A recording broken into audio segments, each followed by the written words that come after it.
What's up, beautiful people? Welcome to Creating Consciousness. I am your host, Jesse Singh. This is the podcast where we explore everything from comedy, music, poetry, fitness, health, and well-being, and even spiritual concepts. The idea of the podcast is to combine the two things that I love most, comedy, mental health, and creativity, and see what we can do and learn from each other. Along the way, I'm going to have some dope guests, some of my friends, colleagues, people that I met along the way on this journey, coming out and sharing their stories as well.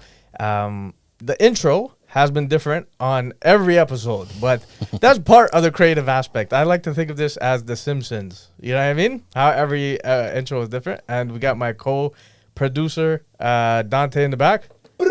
And then we have a very special guest today, man. I'm very excited to have him here. This dude is a personal trainer, athlete, bodybuilder, everything under the sun that you could think of. And I'm very grateful to also call him a friend. Ladies and gentlemen, give it up for Damien Schelborn.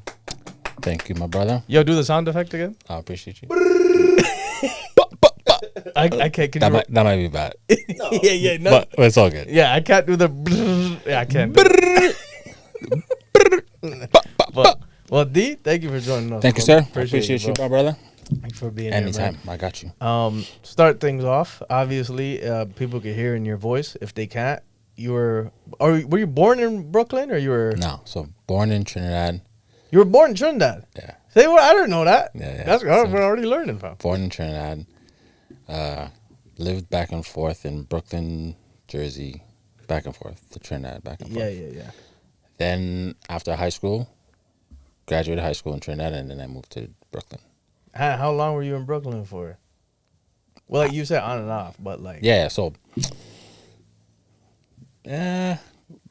Pretty often. I went to school there, like I was in 3rd grade there, and then I went back to Trinidad, and I was like in 7th grade there, and I went back to Trinidad. So like my mom's there, I have a lot of family there. Yeah. But my pops always stayed in Trinidad. That's crazy, bro. But my mom would go. So how'd you end up in Toronto or in Canada? So yeah.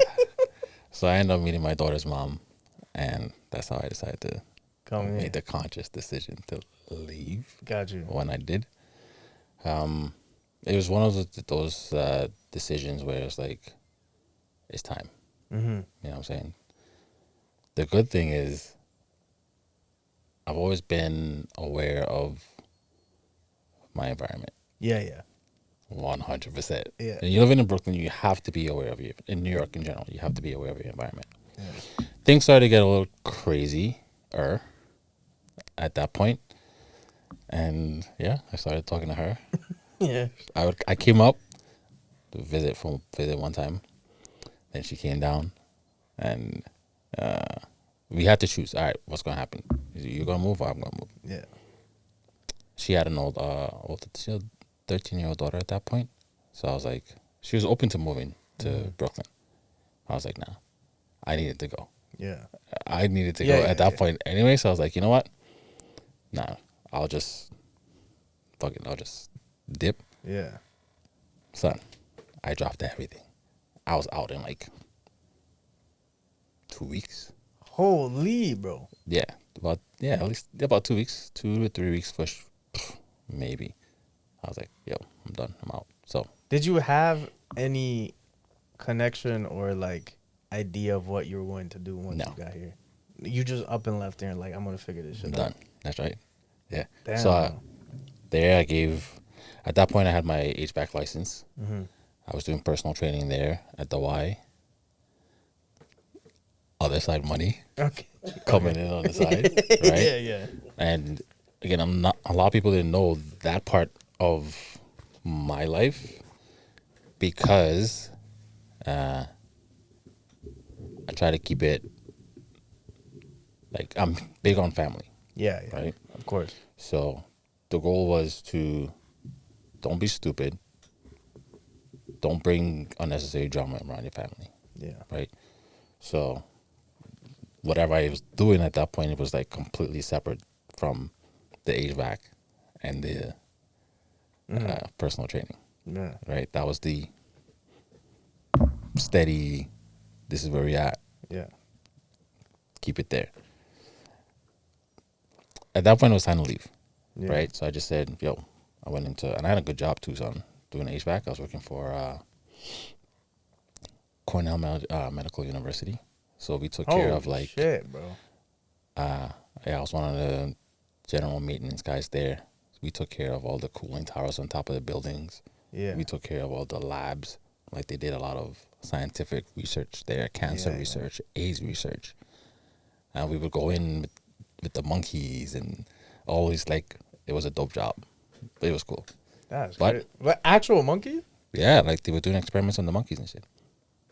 That's mad, bro. That's like some Dr. Umar shit. Where he was trying to tell us. Planet of the Apes.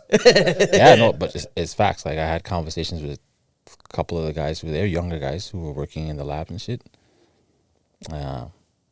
They said a couple of things like what cures that was. Yeah. Okay. This is facts. Yeah. And why the government didn't want to, or why, whatever. Like, so there's cures for shit that is there. Yeah. But you know what it is. Yeah. Right? But it was cool. But that was cool. So at that point, I was like, yo, went to work, put my resignation in. Literally, like in 2 weeks, I was out. That's crazy. I told family there. They were very confused. Yeah. Of course. Some of them were mad. I think still mad to this day. Hold a little bit of a grudge, but it is what it is. Yeah. But yeah, I dipped. One of my best friends lives in Ohio. I used to go back and forth to Ohio too. Mm-hmm. Good stories, maybe. But I used to go back and forth to Ohio. So what I did, I reached out to him. He's like, yo, whatever, come through. Me and him went to high school in Trinidad too. So we were best friends in Trinidad, and he got a scholarship in Ohio, in Akron. So I went there. So I came here, moved to Canada. 2009, I literally stayed for 6 months. And then I went to Ohio, stayed with him because it was closer to the border and shit, so we can see each other. And I lived there. I did personal training there while I was there. Like, there was never a plan, though. It was like, figure it out. As you went on. That's Do it. you think that the experience living in Brooklyn and versus like having to travel back and forth in Trinidad, States, all of that stuff kind of prepped you for that, where it was just a feeling of like, I was already moving around anyways. So it's like, you know, it doesn't really make a difference if I start from ground zero. I think I kind of lived in a space of just boots on the ground, son. Figure it out. You know what I'm saying? It's like, when you have a hustler's mindset, you're going to figure it out. Yeah. 100%. It doesn't matter what it is or where you're at. Yeah. You have to eat. Yeah. You're going to figure it out. So there was no fear. It was literally just go and you figure out your shit, right? So that's what I did. Damn, bro. Yeah. That's dope. That's crazy. But you know what's also wild? I don't know if this makes sense. You talk like a dude from Brooklyn. Oh, Meaning like the way you shared the story was you said, it sounded like you said so little words, but you still said so much. I don't know if that's is that a good thing? I don't know if that's a good No, thing. it's a good thing. It's like, you know, it's like, you know, I was doing HVAC. I did a little thing here and there. Boom, you know, bap, but yeah, exactly. Done. Done. Nah. But yeah, it's That's like, But, well, how was your experience like living in Trinidad? Because that sounds dope I know, too, bro. It's But, like, beautiful. yeah. Beautiful. Like, so some of my best experiences, younger experiences from there. Also, some of my most traumatic experiences from there. Yeah. Young as well, right? Yeah. West Indian culture in general is very tough, hard, toxic, right? To those who are aware of what toxic actually is. Got you. But living in that space, seeing things that were normalized is crazy. Yeah. Like, for example, coming home, and on the way home, you see someone tied to a lamppost, getting beat for stealing. Like tied up. Like rope tied to the Holy lamppost no. side. Okay. And getting beat. Like, beat. Jesus. Right? again, these type of toxic shits is like normalized. Yeah. This shit's not supposed to happen, son. Like, I've seen that as when a you're kid, 6, too. 7, 8, and I'm sure there's younger kids walking around seeing this shit. Like, but it's set the example. Mm-hmm. You don't steal, break in somebody's house.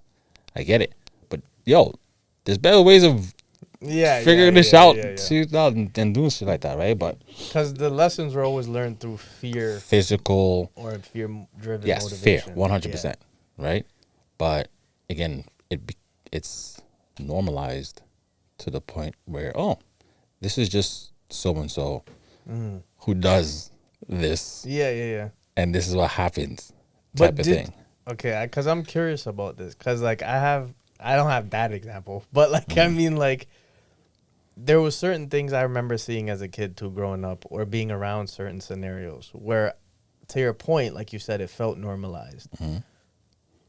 At the moment when you saw that, or where you were exposed to these things, did you have an inkling? Did you have a feeling of knowing like, yo, this doesn't feel right? Or was it just like, this is just day to day? Of course, it's fucked up. But you're a kid, right?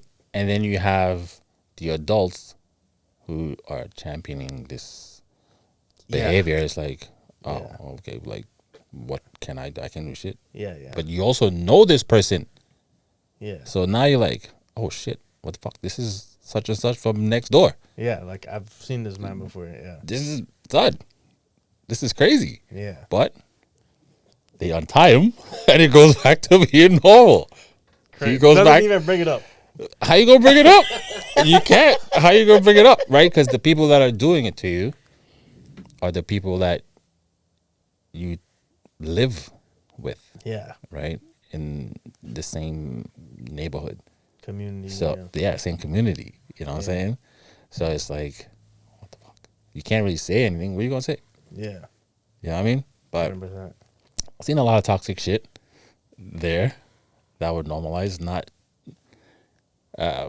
you have that type of shit. Then you have, this happens a lot still. And this is not just from a Trinidad or West Indian standpoint. I think this happens a lot internationally, right? In a lot of different countries, it's just not brought to this type of platform for people to talk about it until they actually have these type of conversations, right? Certain things being said to whether it's kids or family, brother, sister, cousin, doesn't matter, that creates such a negative mental space for them to live in. But the way it's said, it's, oh, this is just Monday. Right? Like, oh, like, so you're a jackass. You can't read this? What, are you stupid? What's wrong with you? Licked. You know what I'm saying? And now the kid is supposed to be like, oh, now I can read it. You just smacked me 10 times. No, shit doesn't work. You know what I'm saying? But this is the type of toxic stigma that continues to happen because when in Rome, do as the Romans, right? Unless you choose to learn otherwise what's the better way to fix this, you'll continue to create the cycle of toxic. And I think the challenge too, because we talked about this in our earlier podcast where like I mentioned this idea between like individualistic versus collectivistic communities. So like, Western North America is very individual based, where it's like, you take care of you take care of your immediate family, wife, kids, right? And then there's no extension outside of that. That is what you look after, and yourself, right? Your own career path, whatever. And then collectivistic is much more community based. But the cons is like individualistic. Obviously, it's a lot more self-driven, so there's less focus on like everyone else. So on paper, it seems a lot more selfish. But then collectivistic, as much as you're looking out for community, like you said, some of the negative impact is like anytime you stray away from that thinking, you're the bad guy. You're the outlier. Yeah. That's crazy, bro. That's also wild, bro. That like, bro, you think Trinidad is a tropical country, and now you're like, no, but listen, Trinidad is beautiful. Yeah, of all course. all the Caribbean, all the islands are beautiful. Yeah, right. but But they there's all obviously have challenges. pros and cons, like Yeah. anywhere else, right? Yeah, yeah. A lot of times people tend to only focus on the pros, Yeah. carnival and Yeah, the yeah. food and the beach and Yeah. music, and then you take a left, Yeah. and now you know, fuck, what is this? Yeah. How did I end up here? Yeah. Right? But this is everywhere you go, right? It's that part is not. People don't talk about that as much. Yeah. You know what I'm saying? absolutely. They tend to focus on. It's the same in New York, dog. Yeah. Son, I love New York. Yeah. Anything out of New York, I'm gonna rep it. Yeah. 100%. Yeah, you've You know what I mean? always been that guy too. But do I want to go back? Not necessarily. Yeah. Like I don't feel the need to go back. Yeah. But I love New York. Yeah. You know what I'm saying? The energy is completely different. But that's another reason why I don't want to go back. When I go back, the energy shifts. Mm-hmm. And now I have to go back into flight or fight. Yeah, yeah, yeah. I don't want to do that shit no more. Yeah. So, Because you know what it feels like outside. yeah. Of that. Like, people love New York for what they see in the movies. Yeah. I say this shit a lot. You love New York for the Empire State Building, and Central Park, and Manhattan, 42nd Street, Music. 34th Street. This is the pros, Yeah. right? Yeah. What about the rest of that shit? Yeah. There's shit happening out there like you don't see that. You know what I'm saying? That's the part that I've seen Yeah. that makes me not want to go back and be in that space. Yeah. So everywhere you go got pros and cons. It's just, you know, it is what it is. Yeah, it is what it is. Yeah. And you know what's crazy? It's like that you mentioned that. Not that this is the same, but me and my homie that I grew up with, Jin and Finch, when we left the neighborhood and we moved like outside, like Vaughan or the suburbs or whatever. Remember one day the man called me and he's like, "Yo, you know what I did today?" I was like, "What?" He's like, "It was like 11 o'clock at night." And I told myself, he's like, "I'm going to buy some chips from the gas station." And he's like, "I walked outside to the gas station. But you know what else I did?" I was like, "What?" He's like, "I listened to music on my way to the gas station to pick up chips." He's like, "It was crazy." Yeah. It's Simple, like- so simple shit. Yeah. Right? And then you're like, you don't even think about like that was like a big Yeah. fucking groundbreaking moment for him. Like, I could just do this No. at 11 o'clock at night, you know? It's crazy. Like, I had one of my friends, a couple of my friends came, when I first came over here, a couple of my friends came to visit and shit. And I tell people this story all the time. I picked him up, one of my boys, I picked him up from the airport. Yeah. We went to Denny's. Yeah. Just regular Denny's and shit. We pull out, I parked the car. I didn't lock it. Son, I got used to not locking shit. Not locking the house, not locking the cars, whatever. Oh, shit. This it normal now. I don't need to lock Yeah, my shit, yeah, right? yeah. Because I'm comparing here to Brooklyn. Yeah. Son, we stepped away from the car. He looked at me like, "Yo, what are you doing? Lock the car." I'm like, "Son, Denny's is right here. Yeah. You good?" Nope. Lock the car, son. My shit is in the car. I'm like, "Yo, son, you'll be fine. This is Canada. You don't have to worry Yeah. about that shit." He's like, "Nah. Lock the car, son." Yeah, yeah. But is like these little simple things. This lady walked out the door in Tim Hortons, and she said, he held the door, and she was like, "Oh, thank you." He was like, "Yo, what's wrong with that lady?" "What do you mean?" She said, "Thank you." Crazy. "This is how it is out here?" Yeah. "Yeah, son. This is how it's supposed to be everywhere." But again, that the stigma of, damn, Yeah. these little simple things, because people don't do them, it becomes so like, oh fuck, That's a major thing. grandiose thing when it Yeah, actually yeah. happens, right? It's crazy though. You actually kind of answered this already, but I was going to ask you, like, moving from Brooklyn to here, right, to Toronto, Canada, what was, like, some of the biggest differences you saw, I guess, culturally, community-wise? Yo, so when I came, when I actually moved, we moved to Milton. Oh, shit. That's where Doug is from. No, Milton now is not bad. Milton in 09? Yeah. I've been there 2001. Son, there was nothing. I know. There was nothing there was nothing in Milton. Like, just farmland? Son, there was nothing in Milton. We literally got there. I was like, yo, we stayed in Milton for like a month. Yeah. and we moved to Brampton because I couldn't stay in Milton. Yeah. Son, I was used to hearing police sirens and fire trucks and people outside and gunshots sometimes. To go to Milton and you hear absolutely nothing. Yeah. I told her, I was like, yo, we gotta go. I'm not doing this. I can't do this. Like, It's too quiet. it's too quiet. That sounds so crazy though. Son, it was like- paranoia. Yeah. Like, it's too quiet. Yeah. I can't, I'm used to noise. Yeah. Right? So we moved to Brampton. And I was happy. And you like it there. I loved it. There was noises and people and all the things I was used to hearing and seeing. So, Yeah. but nah, it's like the transition wasn't the craziest transition for me. I would say outside of that, because that was kind of crazy. I didn't have any family here. Yeah.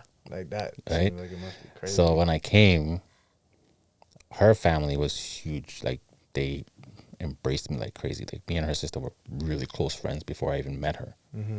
But her family, like they took me in 100%. So holidays was tough. Like stuff like that was super challenging. But outside of that, it was like, it is what it is. You kind of find yourself a Yeah, it is. It is. Yeah. I get out the house, I move around, find my whatever. It is what it is. Like, but I don't live in a space of just sit and sulk. Yeah. You know what I'm saying? Yeah. If you feel a certain way, fix that shit, Yeah.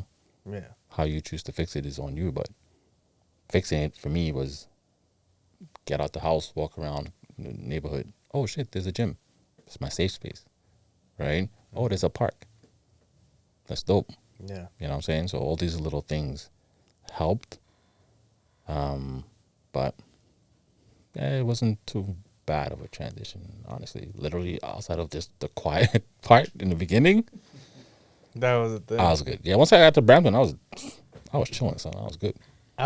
So you kind of mentioned this like a couple of times already, but obviously fitness as a whole has been like a huge part of your life from the beginning. Like, where did that first start? Like, what was the pivotal thing for you to be like, yo, I actually want to pursue this?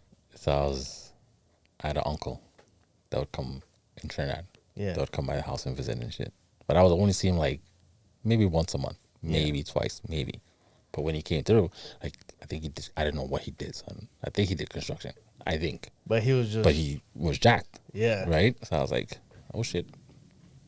I want to be like this guy, yo. Yeah. But he was like, for me, you get like a favorite uncle or a favorite aunt. Yeah. He was my favorite uncle. Got you. Right? So it's even more dope that, oh shit, this guy got muscles. Yeah. What the fuck is muscles? It's that. Yeah. And I want that. So You're I like- asked him, I was like, yo, how do I get big? Yeah. He's like, oh, just do little push-ups and no. That's it. That's literally from there. Being in Trinidad at that point, I didn't have access to a gym. Yeah. Only because of age, right? So me, and this is crazy, even back then I lived in a creative space because I created my own. I would get like cinder blocks and shit. Mm-hmm. You know a hoe? Yeah. Not like the hoe. Yeah, like garden hoe, yeah, The yeah. garden hoe. Yeah. And I literally put that shit between two cinder blocks and I would do bicep curls. And this is before like you. I didn't know shit. You just yeah, fucking I didn't did know it. none of that shit, right? It's like, okay, you have to do this in order for your arms to work Yeah. to get whatever. So I did that. Then I did obviously push-ups and pull-ups. One of my other uncles did karate. He had a pull-up bar in the backyard. So I would go to their house and I started trying to do pull-ups and shit like that. And how old were you at this point? 14, about 14, I would say around 15. Yeah. Oh, that's crazy. Around 15. Cause like, okay, so my question though is that like, I guess it's the same way with comedy. Like I love comedy, and like when I saw it, I'm like, oh, I knew this was gonna be the thing. But like, it's just interesting to me. It was just like that was literally it. You're like, Yeah. yo, this guy's huge. Like I want to get like I that. want that. Yeah, that's it. Literally, there was no. Okay, what's the next step? Yeah. No, literally, I just did it. It's the same like when I moved somewhere. Yeah. figure that shit out. Yeah. Right. So, again, in Trinidad, you have rainy season, you have dry season. You still have water coming in the house, whatever. But it's just some shit kung fu, Shaolin Temple shit. Now that I think about it now, like we had a couple of drums outside. My mom used to use it to water the plants and shit. Yeah. I would have to fill that up, like the big drums. But in order to fill it up, I would have to walk out to like the main street where the pipe was, the main pipe. Yeah. And I would take 2 5-gallon buckets. Son, I was like 15. Yeah. Damn. And I would go fill them shits up and back and forth. And we lived on a hill. So I'd have to walk up the hill, fill up the shit. That shit probably took me about 45 minutes, maybe, just to fill it. So life kind of just almost in a way, was just... That's right. It's the universe, son. It just put me in a space where, okay, I know what direction I'm going to put you in, so let me get you started now, type of thing. Out of necessity. That's right. So I was always stronger than a lot of my friends. Mm-hmm. You know what I'm saying? I didn't know it meant anything at that point. Yeah. But all these little things is like, in hindsight, when you really sit and think about the past and all these little nuances that you did for a reason. Yeah, 100%. That's like some Mr. Miyagi type shit. Wax on, wax off. Facts. They should put me in the movie too. Yeah, dead ass, bro. Yeah. You know what I thought you were gonna say?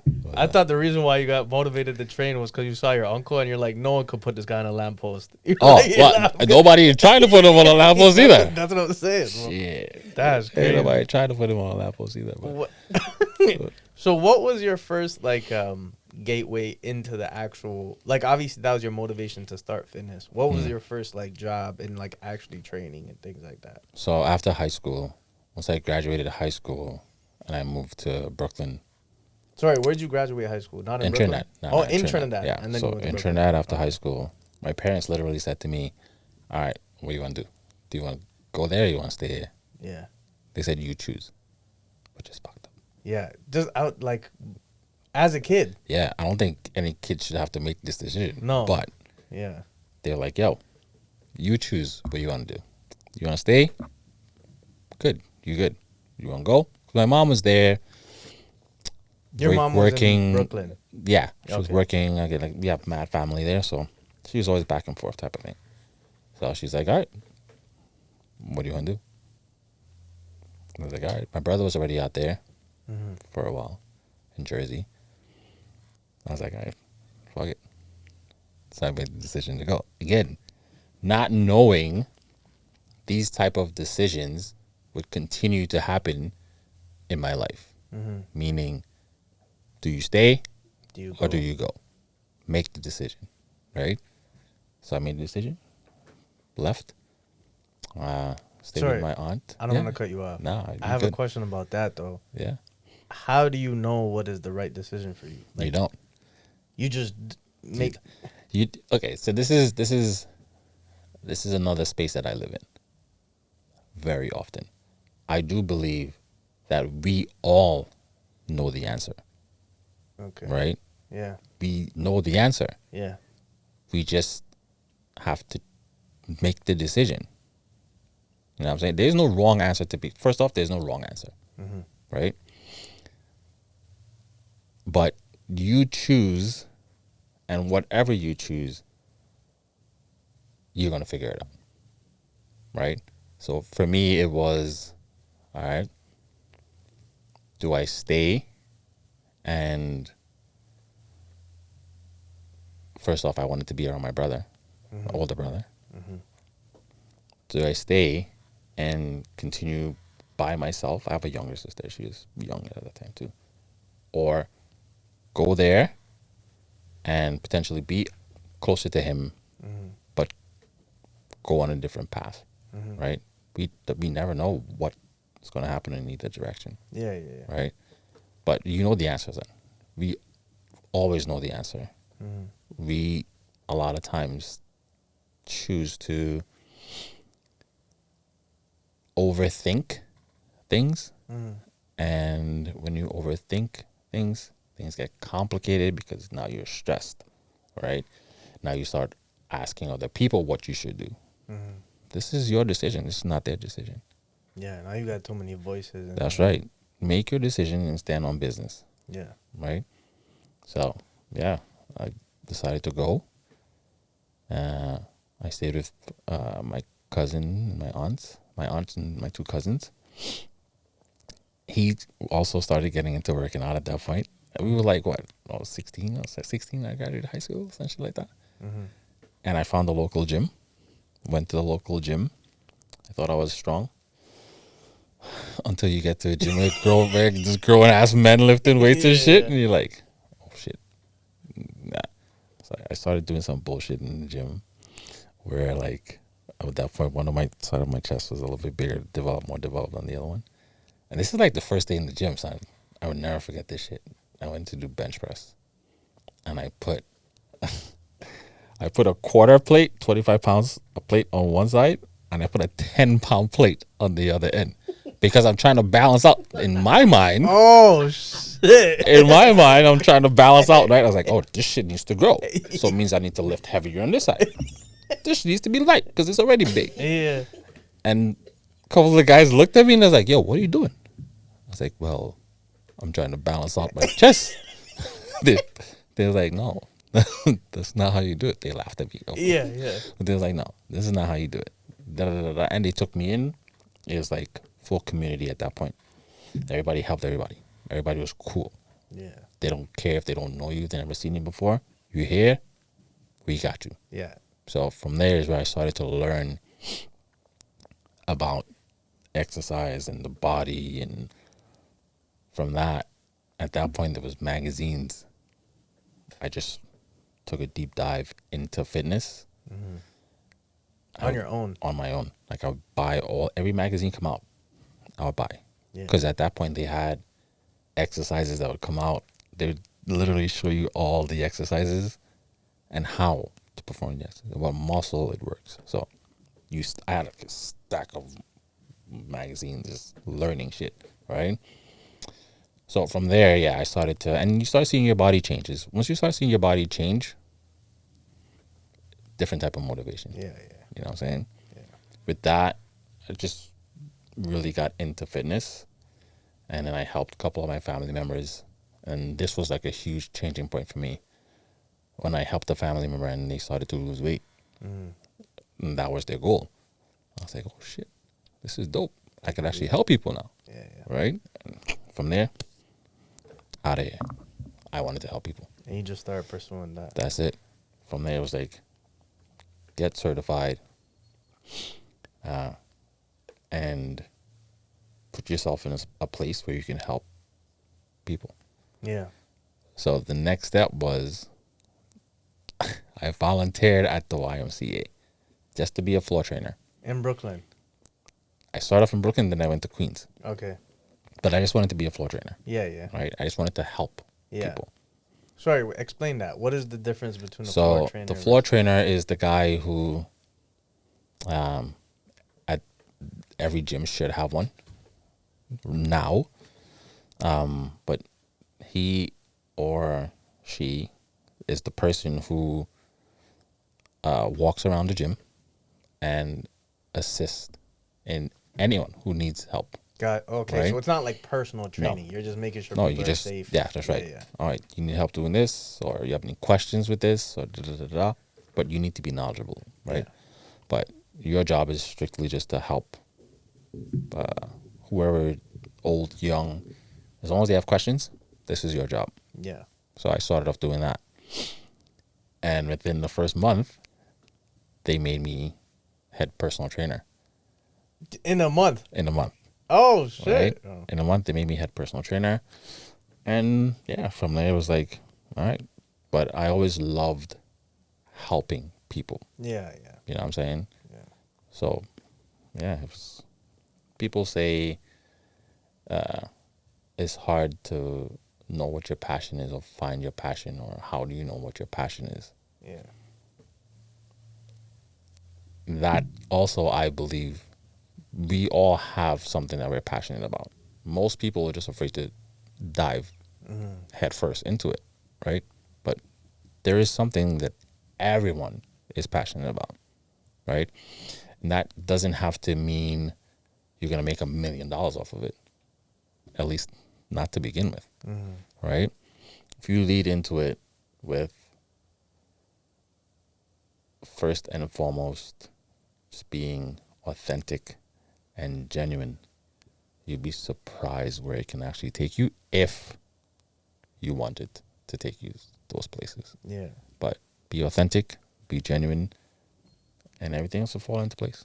So I was going to, like, just to add on to that, or to ask beyond that as well, because we talked about this before too, where sometimes, like, I think people have an immediate fixation of, like, I love doing this, I'm passionate about this, how do I make money from it? And as soon as they don't see the money coming in, they kind of, they're done. Yeah.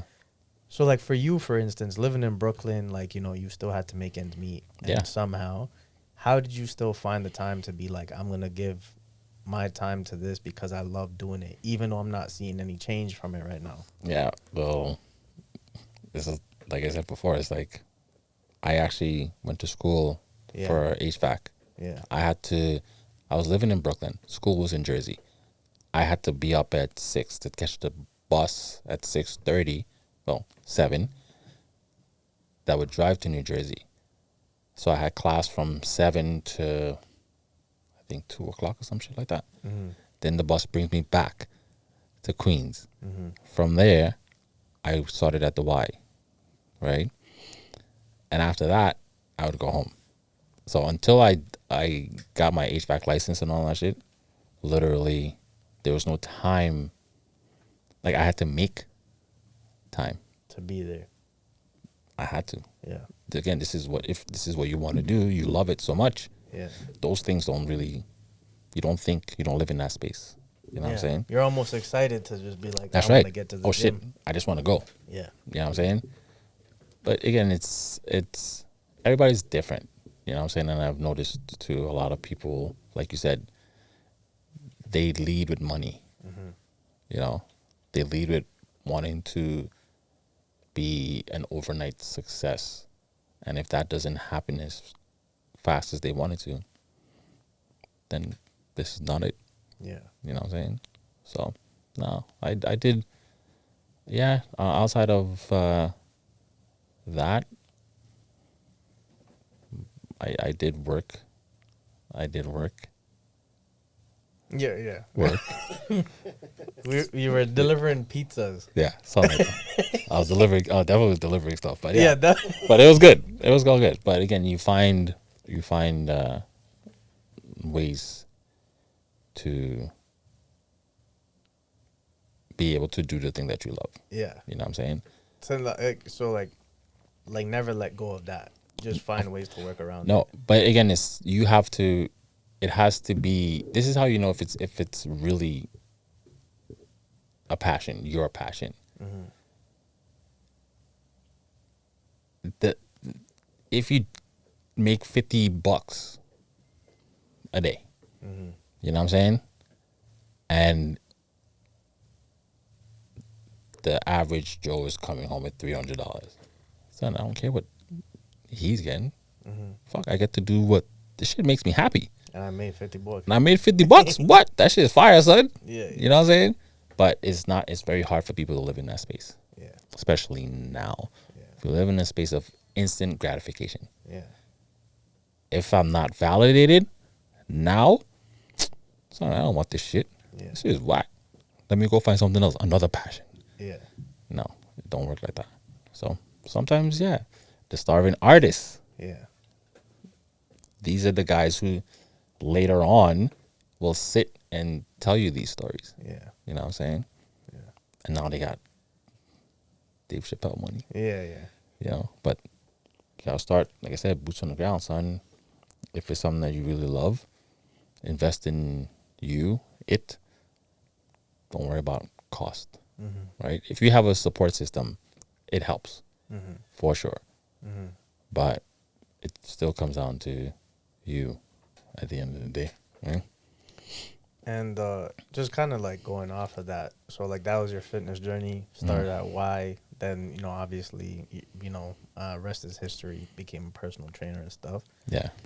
was there also a period of time? Because like this is the part where like correct me if I'm wrong. Were you a bodybuilder or power lifter? What was the So I did the competitions I did fall in the category of bodybuilding. It's called men's physique. Okay. Right. It started in 2012. That category started in 2012 within the bodybuilding world. And in 2012, I was one of the first group of guys to make it past. get into that. Oh shit! Yeah. So There goes so. it was like, all right. I already started doing fitness competitions, but fitness competitions was different. It was like they want you to wear like the Speedo joints and shit. Yeah. You know, and I don't want to say prance on the stage. Prance sounds very suspect. Yeah. But you know, yeah. And then it switched to like board shorts, which is pretty dope too. But in 2012, especially in Canada in 2012, they brought the category to Canada, and I was like, yo, all right, let's go. Started the first show they had. I did it, and I did really well. And then I continued to do it, and I continued to do very well. Within doing that, I also got magazines. I got to be in a couple magazines. I got couples, I won't say sponsorships, but yes, sponsorships. So things just literally started to fall into place within the industry. And being an all-natural athlete, I'm huge on just being as natural as possible, just being natural. The shift started to happen where PEDs started to come into the category. It was already in the industry, right, since back in the day. But PEDs, performance enhancement, like steroids, the juice, all test boosters, all of that shit, right? Yeah.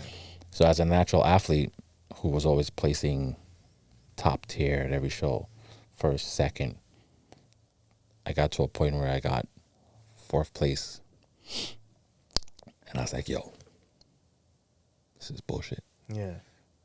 The guys were definitely bigger than me at that point, Yeah. right? So it changed from aesthetics and natural physiques to enhanced. Yeah. How big can you get, right? And this is in 2012. But bro, it's You also look at crazy the guys that now, it's ridiculous. But I was gonna say it's still crazy that like going up against someone on steroids, you still placed 4th. Yeah. Yeah, I mean, well, no, I was beating these guys to begin with. Yeah, I was coming first and second, and they were still, but it wasn't as bad. Yeah. Right. But yeah, placing 4th when you're used to coming first and second. Yeah, it is different. And and know you're the reason why. That's right. Plus, I'm super competitive. Right. I'm super competitive. But when you know why, it's like, all right, son, gut check. Yeah. What do you do now? Do you keep working as hard, trying to keep up with these guys, or take a step back? I took a step back. I was like, all right, I got to figure this shit out. What do you do? So I focused 100% on my business, and they introduced natural competitions. Because at that point, it was all open categories. It wasn't natural and open. Open guys could do whatever they want and just go compete. Like, so they knew, of course, like judges, whatever, knew these guys were on. because it was an open class, That's madness, bro. right? But like I said, back then, because it was new, it wasn't as big as bodybuilding guys. Yeah. Bodybuilders using steroids, Yeah. right? But everybody wanted to get bigger. So yeah, of course they knew. But it wasn't banned. It was just taboo. It was just it was like wasn't talked about. Yeah, it wasn't talked about. It was like taboo, right? So when they reintroduced the natural stream, I was like, all right, there we go. So I jumped back in, got back to being top game again, and this is all just mental for me, right? I would compete at least twice a year. Why? It kept me on top of my game, right? Which means I couldn't fall off. and I had to continuously push myself. Yeah. So this is why I continuously competed, and I love to compete. Competition in general. So I was gonna ask about that. How did the training differ from when you were competing to just like when you were just training and training? Didn't. Oh, it didn't. Yeah, it didn't. The training didn't. Nutrition did. Okay. Right? So the nutrition part is where you have to be a little bit more locked in when you're trying to compete. When you're just training for normal daily lifestyle, yes, you still need to be aware of how you're eating, but you don't have to be as strict with what you have. So what did that look like? From competition to just normal lifestyle, Yeah. it's just figuring out how many macros you should be having within a day. Yeah. Right? Like, as an example, what would you eat? When Okay, so competition prep would typically look like, let's say, a cup of oats. This is my last prep. I still have it in my phone. I would do a cup of oats in the morning with a tablespoon of honey, 4 egg whites, and a quarter avocado. Quarter? Yeah. That's what I'm saying. You have to be like, damn, son. Okay. right? Quarter of avocado. Then my snack was ground turkey. I think it was like 3 or 4 ounces of ground turkey, a half of avocado. That's the snack. Then I go to lunch, 5 ounces of chicken breast, and I think it was like a cup of jasmine rice, I think, and another quarter avocado, right? Then I have another snack, which is a protein shake, 2 scoops. Then I have dinner, which is most likely some sort of fish. I think it was tilapia at that point, and quinoa or something like that. But literally, it's just being, you have to be super structured in what macros you're getting. You have to have a fixed amount of, again, macros is protein, carbs, fats. Yeah. Right? And calories is just overall total amount of calories. It's just, again, it's just being, you have to be super meticulous. You have to know your body. In order to get leaner, you have to burn more than you intake. Yeah. There you go. And this is where the balance comes in. Yeah. Right? From an output perspective, which is a training, if you're used to lifting or training heavy, then that doesn't have to change. You already do it. You know what I'm saying? Once you change your nutrition, that's it. You're good. So, Gotcha. but So, yeah, I was actually going to leave this for later on, but we're already on the topic. Let's go. Yeah. Nutrition, I find personally, like, I feel like my challenge has always been the consistency piece, right? Like, I've had, like, great years where I felt like, I was on top of my game. My health was blessed. And then there will be moments where, like, either it was mental, like I would go through episodes, like, mentally and shit, where I would fall off and stuff like that, or, like, things would get busy, or, like, again, I hate saying that, because what you said earlier, which is, like, it's up to you to make the time for it. Correct. At the end of the day. But I found nutrition was always the thing where it's, like, I had to learn a healthier relationship with food, because I found, like, when I would fall off, or, like, say if I ate something that I knew was, like, junk food or some shit throughout the day, I would, like, beat myself up for it, bro. Yeah. It wasn't even, like, it was, like, negative fucking reinforcement. You know what I mean? Where it was, like, and rather than just being like, oh, whatever, you slipped, just get back onto it. It was, like, you get in that cycle. And I feel like growing up, too, as, like, a young male, I was a chubby kid. So it was, like, I was always fixated on, like, oh, yeah, I want to fucking lose weight. I want to lose weight. You know what I mean? Yeah. So it's, like, and I think it was inspiring for me to come to Progressive, because I saw guys like you. Shout out to Progressive Health and Fitness, right? My boy Brampton. And big up to Brampton. So, like, it was inspiring me to see guys like you, because that community aspect you were talking about earlier, I felt like I found there. Yeah. So how would you say it's, like, for males specifically that, like, have that, I guess, negative connotation when it comes to relationship with nutrition, food in general? What are some things that you try to help support people with through that? From a community perspective or an individual perspective. Me personally, I try to be as open as possible, Of course. as available as possible, especially when it comes to teaching and sharing, right? You don't have to be my client for me to sit and have a conversation with you. Yeah, of course. You know what I'm saying? And this is everywhere I go. Yeah.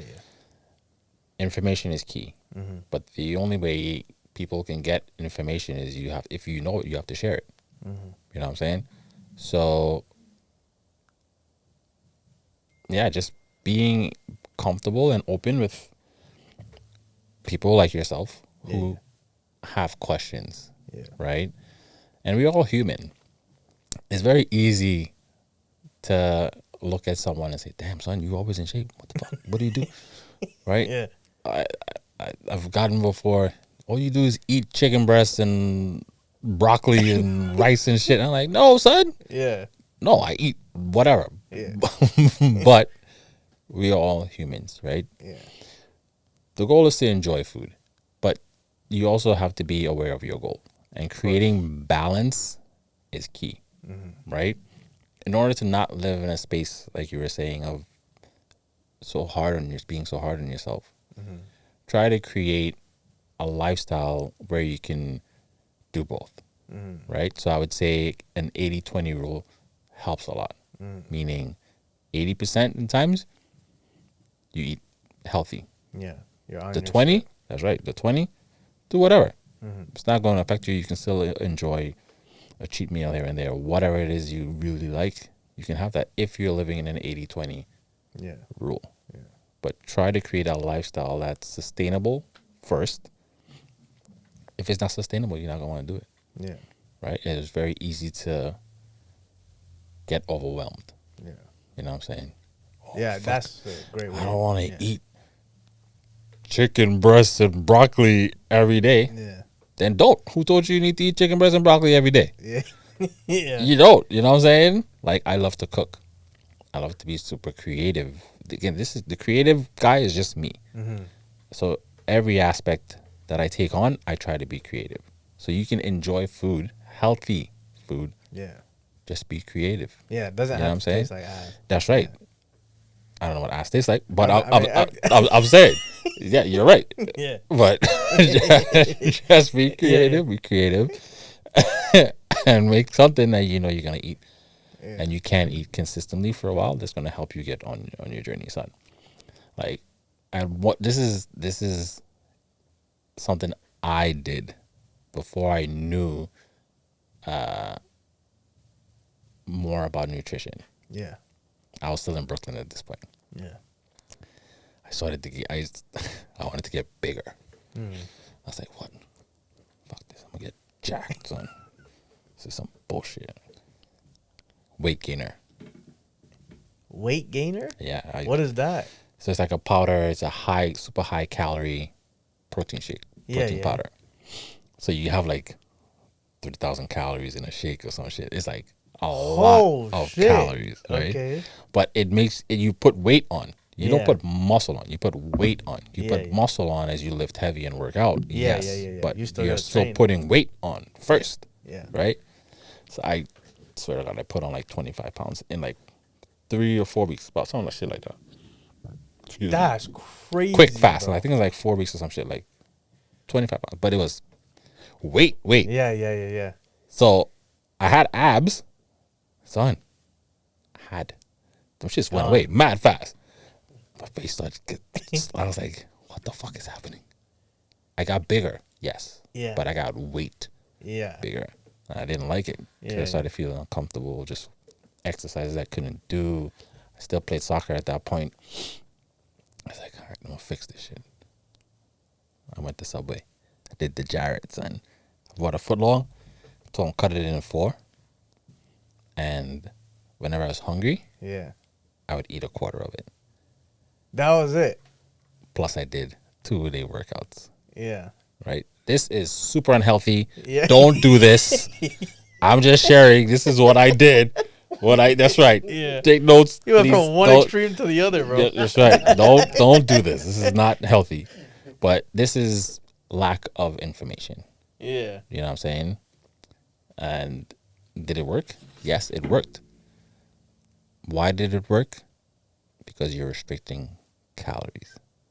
Yeah. Again, you burn more than you put in, Yeah. you're going to lose weight. Yeah. So I lost weight, but it wasn't healthy, Yeah. right?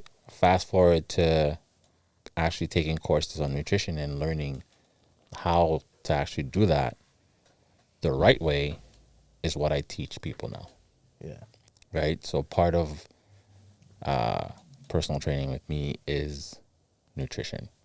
One of the things I've noticed a lot of trainers don't do is work on nutrition with their clients, right? It's just go in and lift, right? You can go in and lift, yes, fair, but you still have to have both. So nutrition is very important. I also like to help teach the nutrition part because you can teach your family Yeah. and your friends, Yeah. right? They have questions. You don't have to be super in depth with questions, but you can answer basic questions as to how you lost weight, right? How you got into shape from a nutrition perspective. So it's literally teaching, I think, is why people like me and Branson and the community of Progressive continues to grow because me and Branson live in the same space of Yeah. teaching Yeah. first. Yeah. There's no gatekeeping. Hell no, Yeah. right? But as a community, if you want people to be better versions of themselves and you can help, then help. I don't have to charge you money to help. Yeah. You know what I'm saying? Yeah. So it's just a little different in time. But yeah, it's all good. If you can find a community like Progressive, then definitely take advantage of it. Yeah. Right. So You touched on this a little bit already too, but yeah, I punched him in the face. No. Oh, not that one. No. Oh, that was before the camera came on. Yeah, okay, my bad. Yeah, my bad. You talked about a little bit earlier too about being a proud father and like sharing knowledge and things Yes. like that. How important is it to you to share like or place the importance of health and nutrition on your kids? It's very important. It shouldn't be forced. Nothing Yeah. should be forced, Of course, yeah. right?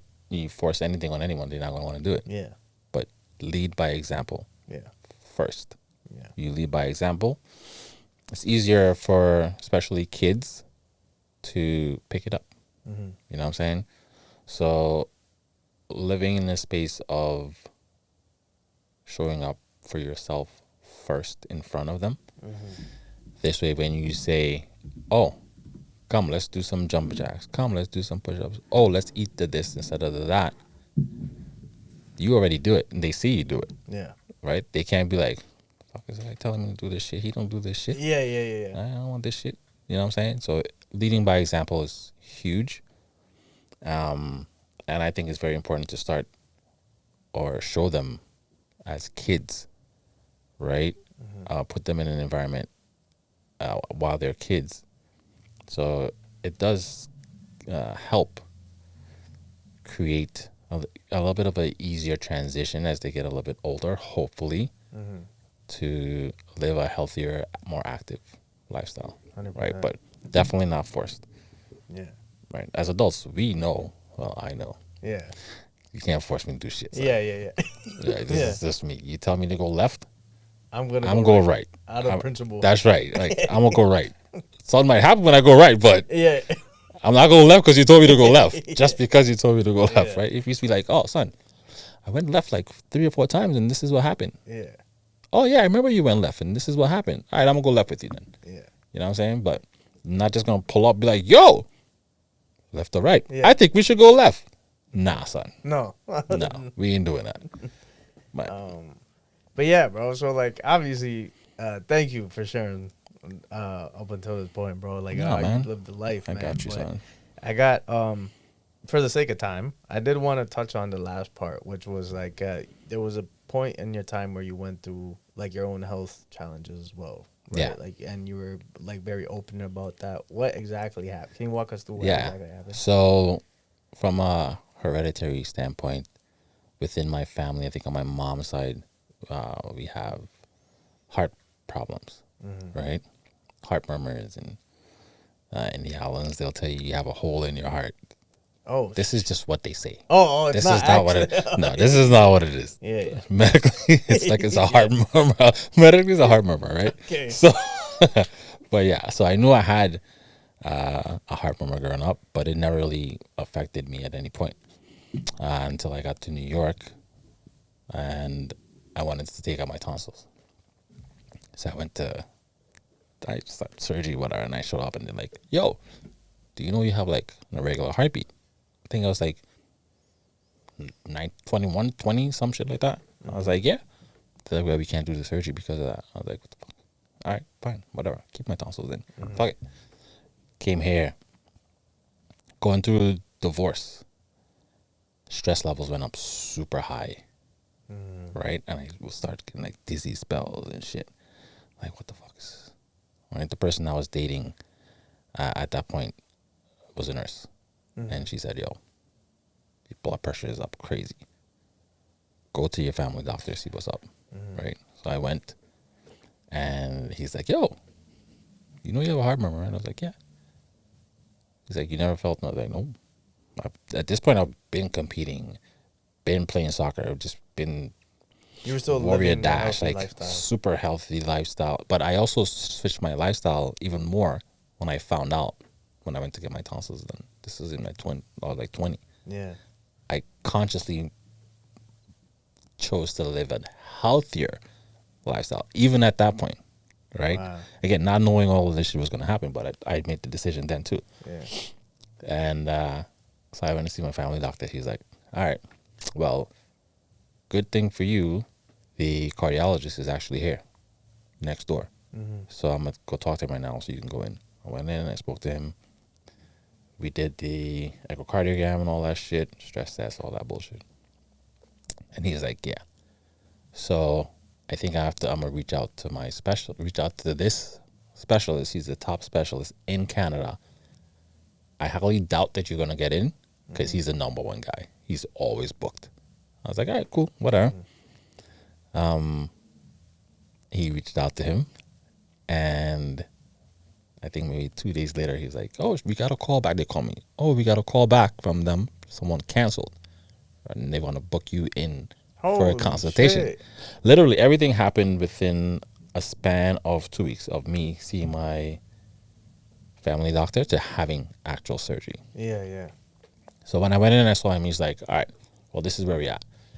You have a leaky valve, and yes, it's hereditary, so it was bound to happen at some point. You don't have to have surgery right now because you're in great shape. You're still young." This was in 2017. So I think I was like, whatever. I just turned 48. So whatever 2017 was at that point. So he's like, "You don't have to have it right now because you're active, you're healthy, you're in great shape. But in 3 to 4 years, maybe 5, most likely you'll have to have it. At some point later on, you're going to have to have it. So I would recommend doing it now, but it's your decision." Right? I was like, "All right, fuck it. Let's do it." So, That was it. and then I went home and I was like, "So, we booked, I was like, all right, let's do it." He said, "I have an appointment for," this was like a Monday. "I have an appointment for Wednesday morning." I was like, "All right, let's do it." I went home and I was like, "Yo, fuck. I don't know. Can we switch it to like the following week? Yeah. I need to call my insurance and shit. Make sure everything is good." They was like, yeah, we actually have an opening. Da, da, da, da. So a couple of days later, I went in. I didn't tell anyone. I didn't tell my parents. I didn't tell siblings. I didn't tell Branson. Like, no one around me knew except for the person I was with at that point and my daughter's mom. Right? Wow. Only those two people. Why? I knew if I told everyone,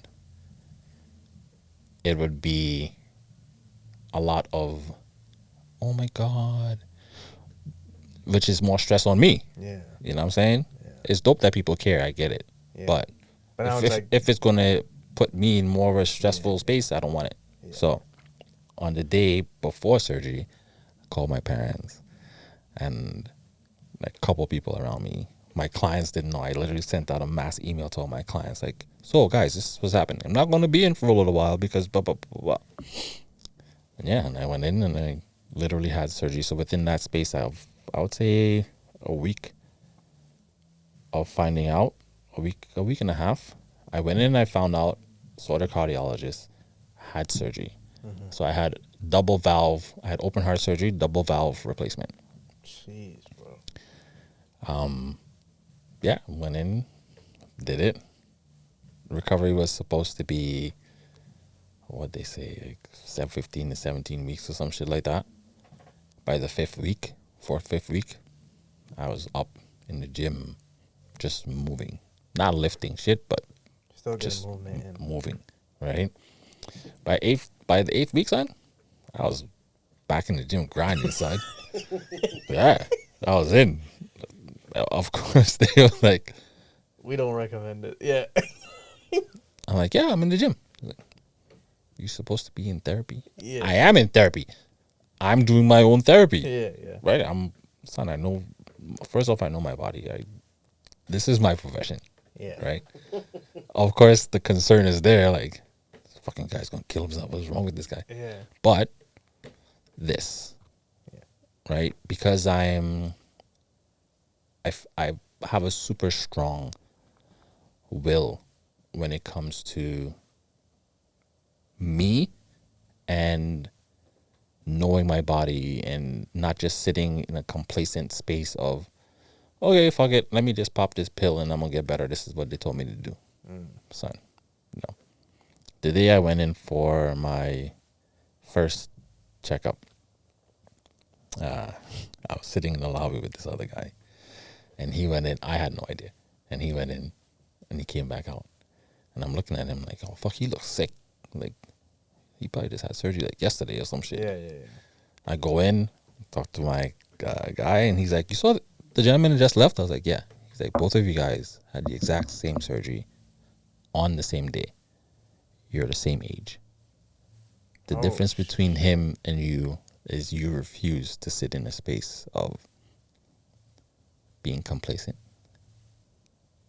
Really? That's the difference. So again, everybody's a little bit different, but for me, that journey was, a lot of people are like, oh, aren't you scared you're going to die? What would happen if I can't control what's going to happen, whether on the table or before I went in or after. I don't control that. But you knew you're like, I'm not going out on a couch though. Facts. Yeah. This is facts, right? Yeah. All I can do is take control of what I can take control of, Yeah. which is making the decisions, conscious decisions, for me. 100%. Right. So, yeah, and I literally run my pro card. That was 2017. I did a show the following year, and I think I won my pro card the year after that. That's crazy. So, yeah. Fuck. How was the recovery process? What did it feel like? It sucked the first week, for sure. It definitely sucked. Again, I took painkillers literally once. People don't believe me when I say this shit. Like, I literally took painkillers once, and then I tossed them shits because I didn't want to depend on it, right? So it was bad when I first got home. So I took it because I couldn't sleep, and then I tossed them shits in the fucking garbage. And after that, I was like, oh, we're going to figure this shit out, son. But again, the journey it's all here. Yeah. Right? If you choose to sit in a space of feeling sorry for yourself, this isn't anything in life. It will be super hard and challenging. Yeah. Right? But guess what? Even if you don't sit in that space, it's still going to be super hard and challenging. Yeah. But you're going to get better faster. Yeah. Or you're going to accomplish your goal faster. Yeah. So you get to pick your poison. Yeah. Choose your challenging. Yeah. You know what I'm saying? So, yeah, it's life, man. That's crazy. It is life. So do you feel like, because we talked about this a little bit too, about like in terms of your faith in like God, spirituality and things like that, how big of a role well, two questions, I guess. How big of a role would you say that plays in terms of your mental strength to like overcome adversities? And the second question is, how important do you think like maintaining a physical, like a healthy physical body correlates with your spiritual faith, like, or spirituality in general? I think they both go hand in hand. And a lot of people, well, some people may disagree, but faith, I do believe I have a strong spiritual, I don't say background, but yes. I tend to speak,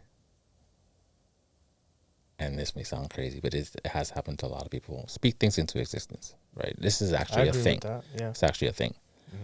So I'll speak things into existence, and if it's something that I really, really, really need or want, I just talk, right? I'll before I go to bed, during daytime, morning, when I wake up, I just continuously speak these things. And it doesn't have to be material things. It doesn't have to be like anything specific. You just speak how you feel in that moment, right? So spirituality is huge for me. Sorry, I have a question about that. Yeah. Are you speaking, when you say speak, are you speaking to God? Are you just speaking to yourself out loud, like into the I ether? speak into the ether. Got you. Right? I speak into the universe, right? There are times I speak to God, right? Not all the time, but there are times where I do reference God. Or for the most part, I literally just speak to the universe, right? For me, I feel when I speak to the universe, God listens. Yeah. You know what I'm saying? So I've seen a lot of things happen within me doing that, of just speaking these things into existence. And it's crazy. In the beginning, it scared the shit out of me. But then you accept it and you're like, you know what? It's a thing. You know what I mean? You accept it, you embrace it. Yeah. As far as being part of just being physically contributing to physical fitness and health and all that, 100%. Right? Like I mentioned, I was listening to a podcast this morning, and that was actually one of the topics. Does spirituality play a part in the physical body health, stuff like that? 100%. Right? I think for me, spirituality helps me stay super positive. And if you stay super positive, it means very less stress. If there's less stress, you have a stronger physical, right? So all of these things tie into each other, from a spirituality, mindset, stress, health. All of these things have a part to play. 100%. Right? So, And I think like even to that point of speaking things to existence, I believe in that. Like I think there's power in words and belief, and facts. even in moments where like we're in negative thought patterns, we're also speaking that into existence. Correct. You know, I feel like it works both ways. So Yeah, no, correct. dope, bro. Thank you for that. All right, so this brings us to our last segment. So what I like to do is I like to end off on the multiple choice questions. Let's go. These are ones that I curated myself, and they might get increasingly more crazy. That's all good. No, let's go, son. But it'll start off pretty simple. Okay, first question. Are you a hip hop head? Are you a big rap fan? Well, son, I love music. All right, beautiful. Okay, so this is gonna be up your alley. Obviously, New York is known for the birthplace of hip hop, right? So this question I'm about to ask, does it all include New York artists? But if you had to eliminate one hip hop group or duo from the face of history, they just cease to exist, which one would they be? These are your following options. Good. I'm happy there's multiple choice. A, Mobb Deep. B, Wu-Tang. C, Outkast. D, G-Unit. Or E, NWA. Come on, son. Okay. I have to eliminate completely? They never existed. Shit. All right, so for sure, we keeping Mob. We know we keeping G Unit. We keeping Wu-Tang for sure. Okay. Outkast is dope. I do love Andre Yeah. for sure. NWA, yeah. Personally, I would have to say NWA. This is just personal. Eliminate NWA. Yeah. Okay. This is just you me. kept all the East Coast people. Mine is Outkast, but That's fine. I keep Outkast too. So yeah. Okay. NWA. All right. Yeah. Next question. Next question. You take an expedition into the Arctic. You're by yourself, but all of a sudden you encounter a polar bear. Yeah. You're face to face with this bear, and you have the following choice of weapons in front of you. All right. There's no, you can't run away because you're gonna get murked. This thing could chase you, so you have to fight it off. The weapons you have available to you are a 20-pound kettlebell, B, a bow and arrow, but I'm talking the old school bow and arrows, not like ones you made out of branches and shit. Yeah. C, Peter Dinklage, the midget from Game of Thrones, little person. Sorry. Yeah, I know Peter. Okay, Dinklage. yeah, Peter Dinklage, and this is choose your own adventure. You can choose what you want to do with him. You can tag team with him. It's you and him versus the bear. You can I use can feed him as to the bear. weapon. Yeah, I can feed him to the bear. Yeah, you could bait him. Yeah, you could throw him so he Alright. goes after Peter Dinklage. Or D, a regular Olympic-sized barbell. All right. I'll go with the kettlebell. The kettlebell. Yeah. I really thought you were going to use Peter Dinklage as the bait, to be honest. Nah, son. Uh, Nah. okay. Two more questions. The third question. Peter Dinklage, if I use him, I'm still going to die. It's going to eat but him, then it's going to eat me. But you have enough of a window. Nah, son. You could use Peter Dinklage, and then as he's distracted, use the kettlebell. But I can only choose one. That is true. Still, I made more rules for my own game. Yeah, you did. That's all good. I asked you about one of your favorite actors. You mentioned Keanu Reeves. Correct. Yeah. Okay. So, you're walking around Brooklyn, right? You're on your way to get a bacon, egg, and cheese. I don't know if you eat that. I just know that that's a New York thing. You're going on your way to get a bacon, egg, and cheese. Let's go. Okay. However, as you're walking there, you suddenly get sucked into a portal, and you're transcended into a parallel universe that has been taken over by clones of Keanu Reeves. Mm-hmm. Your job is to band together and create a team of Keanu Reeves to stop them from spreading to the rest of the universe. Yeah. Who are you choosing as team captain? Are you choosing Keanu Reeves as John Wick? So are you using John Wick, Keanu Reeves? Are you using Neo from The Matrix? 47 Ronin? Constantine? Which I've never seen. I was about to say, that's my favorite movie, though. Is it? I gotta watch that movie, I own bro. that I shit heard on it's lit. DVD. Or That's how bad it is. Keanu Reeves from Devil's Advocate. All right, we definitely going. But I can only choose one to lead. One. He has to be team captain. All right, the team captain is definitely going to be 47 Ronin, dog. 47 Ronin. Let's Why? go. Son, you seen the movie? Partially, but It's a samurai movie. yeah. It's a samurai movie. Living in the space of what he had to go through Yeah. to become one of the 47 Ronins is a leader. You have to, it's gangster. Got you. It's So dope. it's not just about his physical attributes. No, it's no, also no, his no. ability to That's lead. right. It's the leader. Okay. You know who I thought you were going to say? I thought you were going to choose Neo. Neo? Because I would assume he's like the most powerful one. Neo? No, I'm good. 47 Ronin. 47 Ronin. You know why too, son? Oh. 47 Ronin is real. Yeah. It's real shit. Yeah, Neo ain't fucking real. Yeah. Neo. John Wick is dope, but son, Also, I don't know. John Wick is sick. yeah. I don't But know also, about I just John. thought about this. Is Neo still Neo when he's not in the Matrix? When he's not plugged in? No, I don't know what his name is. No, I'm saying when he's Yeah, not yeah. plugged in. He doesn't have the powers, No. though.